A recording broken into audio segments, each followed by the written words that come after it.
ഇന്ന് നമുക്കൊരു നാടൻ ലഞ്ച് ഉണ്ടാക്കിയാലോ. കഴിഞ്ഞ 2 ദിവസമായിട്ട് മന്തിയും ബിരിയാണി ആയതുകൊണ്ട് ഇന്ന് നല്ലൊരു നാടൻ ലഞ്ച് കഴിക്കാനാണ് പൂതി. അപ്പോൾ എന്താ ഉണ്ടാക്കല്ലേ. അപ്പോൾ ആദ്യം ഞാൻ ചോറ് ഓൾറെഡി കുക്കറിൽ വെച്ചിട്ടുണ്ട്. ഇനി മുതിര ഉപ്പേരിക്ക് വേണ്ടിയിട്ട് തലേ ദിവസം കുതിർത്ത മുതിരയിലേക്ക് ഒരു പച്ചമുളകും കുറച്ച് ഉപ്പും ആവശ്യത്തിന് വെള്ളം ഒഴിച്ചിട്ട് അതൊന്ന് വേവിക്കാൻ വെച്ചിട്ടുണ്ട്. ഇനി എൻ്റെ കയ്യിൽ കുറച്ച് ചെമ്മീൻ തല ഉണ്ടായിരുന്നു കേട്ടോ, അതൊരു കറിയാക്കാം. അപ്പോൾ അതിലേക്ക് തക്കാളി, ഉള്ളി, കറിവേപ്പില, പച്ചമുളക്, ജിഞ്ചർ ഗാർലിക് പേസ്റ്റ്, ഉരുളക്കിഴങ്ങ്, പിന്നെ കുറച്ച് മല്ലിപ്പൊടി, മുളക് പൊടി, മഞ്ഞൾപ്പൊടി, ഉപ്പ്, ഇത്രയും സാധനങ്ങളൊക്കെ ഇട്ടിട്ട് അതൊന്ന് വേവിക്കാൻ വെച്ചിട്ടുണ്ട്. ആ നേരം കൊണ്ട് നമുക്ക് ഉരുളക്കിഴങ്ങ് ഒന്ന് ഇതേപോലെ കുറച്ച് മുളക് പൊടിയും മഞ്ഞൾപ്പൊടിയും ഉപ്പൊക്കെ ഇട്ടിട്ട് ഒന്ന് മസാല തേച്ച് വെക്കാം.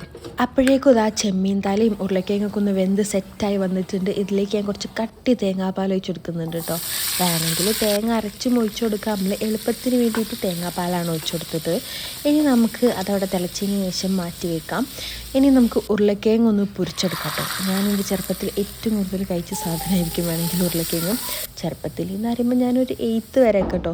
ആ ഒരു ടൈം വരെ ഞാൻ അങ്ങനെ മീൻ ഐറ്റംസ് ഒന്നും കൂട്ടലില്ലായിരുന്നു. അതുകൊണ്ട് ചേന പൊരിച്ചത്, ഉരുളക്കിഴങ്ങ് പൊരിച്ചത്, സോയാബീൻ പൊരിച്ചത്, ഇതൊക്കെ ആയിരുന്നു എൻ്റെ മെയിൻ. ഇനി നമുക്കൊരു ആർഭാടത്തിന് വേണ്ടിയിട്ട് ഒരു ഓംപ്ലേറ്റ് അടിക്കാം. അതിൻ്റെ അവസ്ഥ നിങ്ങൾ കണ്ടില്ല. അതായി കുഴപ്പമില്ല, കഴിക്കാനല്ലേ. അപ്പോഴേക്കും നമ്മളെ മുതിര വെന്തിട്ടുണ്ട്. ഇനി അതിലേക്ക് കുറച്ച് ചെറിയുള്ളിയും കറിവേപ്പിലയും വെളിച്ചെണ്ണയിലൊന്ന് തൂമിച്ചതിന് ശേഷം കുറച്ച് മുളക് പൊടി ഇടാം. എന്നിട്ട് വേവിച്ച മുതിരയും കൂടി ആയാൽ സംഭവം സെറ്റായി. അപ്പം നമുക്ക് ലഞ്ച്